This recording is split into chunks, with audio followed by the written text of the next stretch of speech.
Good morning, everybody. Hey, welcome to Monday. It is December 4th. Hope you guys had a great weekend as we head into this full week for our first full week of December.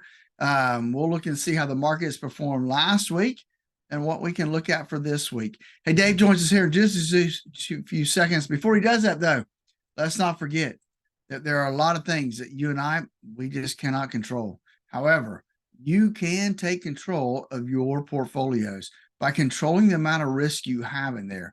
You need to know what that risk is, and you need to know what that risk should be based on your current circumstances. That's exactly why we developed the Core Retirement Design. Give us a call at 863-382-0037 for our Core Retirement Analysis. With that, we got Dave coming up next. 105.7 Light FM. Paula Abdul with her Coca-Cola cup there. It's 75 now. Foggy around our town. It's 8:40, and it's time to check in on your money and find out what Wall Street's doing to you, for you, or with you this morning. We do that every morning with the resources of Phillip Statler from Statler Financial Services in downtown Sebring, who is, as usual, on the phone. Phillip, good morning. How was your weekend? Hey, good morning, Dave. Hey, it's a good weekend this weekend. FSU won on Saturday. However, Sunday was a little disappointing, right? They got left out of the national championship run. But when those rankings came out, I was going to say, I thought I might have heard you cuss for the first time in our long association. Let's face it, the Knowles got screwed. I mean, even Gator fans got to feel bad about that. You go undefeated, you win the ACC title, first Power 5 conference undefeated contender in the history of the playoffs to not make it into the Final Four. I'm sorry, that's a shafting of the first order. I agree, and it's hard to believe that, you hate to make history that way, right? You'd like to make it a different way. Yeah, that's not exactly what you want. But on the other hand, Georgia kind of got upset by Alabama, and you guys get Georgia in the Orange Bowl, and that is going to be one heck of a game come the 30th of December. That it will be. That will be. Yep. That will, if we can pull that one off, that'll have people shaking their heads. It'll kind of add a little bit of salve to the pain. Hey, starting out the morning, let's back up to Friday for a minute, because a really, really good November appeared to continue into the 1st of December. Dow was up by 295 points on Friday. S&P was up by 27. NASDAQ was up by 79. I mean, everything's coming up roses all of a sudden, and I got a listing of the biggest months in the history of the Standard & Poor's 500.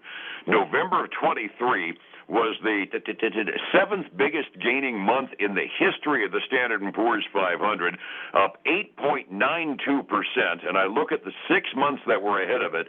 I'm looking at 2020, 2009, number one coming out of the 08-09 crash and coming out of the pandemic. I mean, this was one heck of a month last month for the broad-based indexes, wasn't it? It really was, Dave, and it'll be interesting to see how we can finish out the year and what direction we continue to go. I know this morning we are getting a little bit of a pullback, but you would expect that after the numbers we saw on Friday. Yeah, I mean, you got to take a profit-taking day once in a while, but, we're coming up on the Federal Reserve Open Market Committee meeting next week, the 12th and the 13th. The market seems plenty resilient. It's a job week this week where you get payroll information almost every day except for today. But kind of in advance of the Friday jobs report, I got another chart here showing total non-farm payroll jobs added over the prior month, and there's a pretty steady downward trend since January of 22.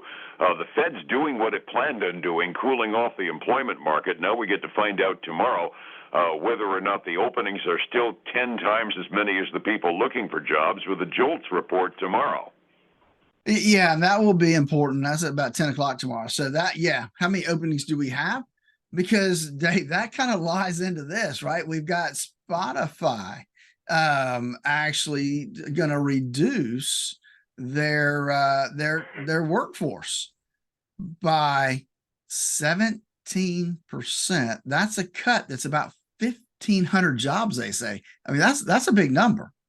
Absolutely. I wouldn't want to be California right now with that big tech hub in California, because all those companies that laid on workers so heavily over the last 5 years, they're starting to get judged like a normal company now, and they're saying, whoa, we're really fat in the payroll department. It seems all the major layoffs that we read about, probably 75–80% of them are over in the tech sector.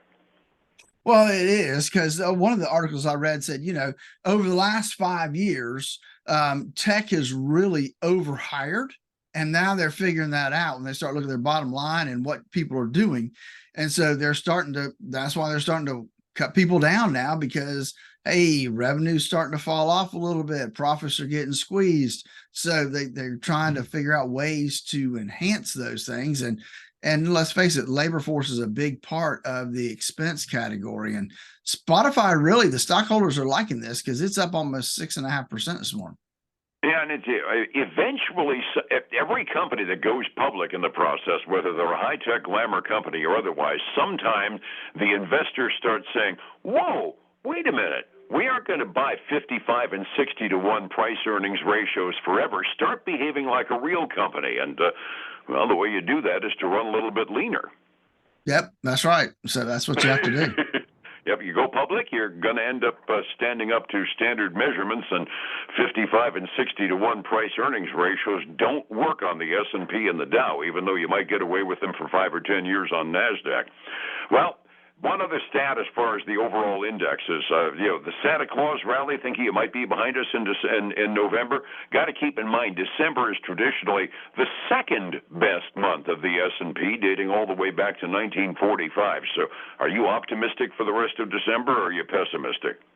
I don't know what way to fall right now, because we're seeing some big numbers across the board. I think, if I'm not mistaken, I think the Dow hit an intraday high on Friday. It could have, because there was a little upsy-downsy going on during the day, and we were only about 300 points away from the all-time record when we closed on could be. We closed at 36,245, and I think when I checked the numbers, it was like 280 was the all-time record.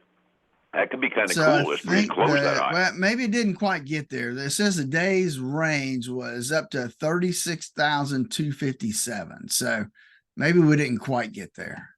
And I don't remember what I came up with for the all-time high closing when we talked about it on Friday, but we're definitely in nosebleed territory, which is kind of interesting because, there are some blemishes on the recovery as it goes. You found an interesting statistic on people withdrawing from their IRAs and their 401ks, didn't you? I did, and this deals specifically with 401ks because, from 401ks you can take a hardship withdrawal, and the article was pointing out that typically, like in 2022, the third quarter number for all employees across the country in 401ks, 1.8% of them took out a hardship withdrawal. That number went up 0.5% to like 2.3% for the third quarter of 2023. So more and more people are dipping into that 401k for hardship withdrawals. That doesn't include borrowing, because the other thing you can do is borrow against your 401k. And that doesn't even include the people that are dipping in to borrow against their 401k. And that's an indication that the economy, well, we could, like we say, we always hope for the soft landing, but there's definitely some slowdowns and some families are feeling. I got another one that kind of dovetails off of that. Stat out this morning, home buyers are relying less on relative gifts for down payment. Mom and dad don't have the money to be able to give the kids the $5,000, $10,000, $15,000 for a down payment on their house. They're saying that in today's housing market, and we'll get another mortgage report out midweek this week, today's market is mostly made up of high-income buyers that are more self-sufficient, and that partially explains why we've been kind of an anomaly over here in Highlands County, because we got so many retirement people and people taking equity out of homes they've sold on the coast, moving in here. They've got the down payment, but in the traditional market structure, that first-time home buyer very often is getting money as a gift from mommy and daddy, and evidently mommy and daddy don't have it anymore. Yep, and that's your good point. And specifically, you've seen that, right? We've seen people that just can't afford the down payments anymore, and And so that becomes a problem when we start trying to buy a new house. So we're in one of those doldrum weeks that people can't tell. On Monday, we're ruminating about all the reports that come out over the weekend that are worth talking about. There aren't very many earnings due out this week because we're pretty much at the end of earnings season. But it's going to be a fairly busy week in terms of reports. A little later on today, we're going to get a factory order report. They're expecting factory orders in this country to go down by 2.7% this month over prior figures. Tomorrow, we get that job openings report we were talking about. Mortgage applications on Wednesday in the private sector, employment out of ADP. Thursday, we're going to get the bookend to the job openings number we get tomorrow. We get the job cuts year over year and the initial jobless claims. And then on Friday, because of the way the month started, we're going to get that fabled national unemployment rate. So there's a lot of junk going on this week. This is pretty much the one really quiet day out of the week. It is. And let's talk about the S&P 500 for a minute, Dave, because it's a changing again. Yep. I'm leading here and saying that 3 companies are going to be replaced. There are Sealed Air, Alaskan Air Group, and Solar Edge Technologies are all going to be kicked out of the S&P 500. And they're bringing solar companies getting thrown out. I thought they were the growth industry that was going to go crazy. Yeah, that's what happens sometimes. And now we're going to have Uber Technologies comes in, Jabil comes in, and Builders First Source comes into the S&P 500. I still remain amazed that a rideshare company like Uber got big enough to be a Standard & Poor's 500 company. Yeah. Yep. So that's pushing some of those up. But yeah. The longer I live, the less I know for sure. I never would have put a plug nickel on that being a business idea that would have worked. Resetting the table, it was an up day on all the major indexes on Friday. Actually, it was a pretty doggone good day with the Dow up 0.8%. 45 minutes before we open this morning. What are we looking at today, Phillip? Like I said earlier, we've got red ink pretty much across the board, and some of it's getting pretty substantial right now. We got the Dow 30 down about 0.4%. S&P 500 is down almost 0.6%, and the NASDAQ 100 down 0.75%. So we are getting some pushback from Friday's numbers. On the other side of the coin, we got a lot of red ink over there as well. Silver down 1.1% to $25.57 an ounce. Gold down 0.6% to $2,077. Let me just mention that I think gold hit a new high at over 2,100 on Friday intraday, and then crude oil, the black gold stuff, down almost 0.9% today, $73.43 a barrel.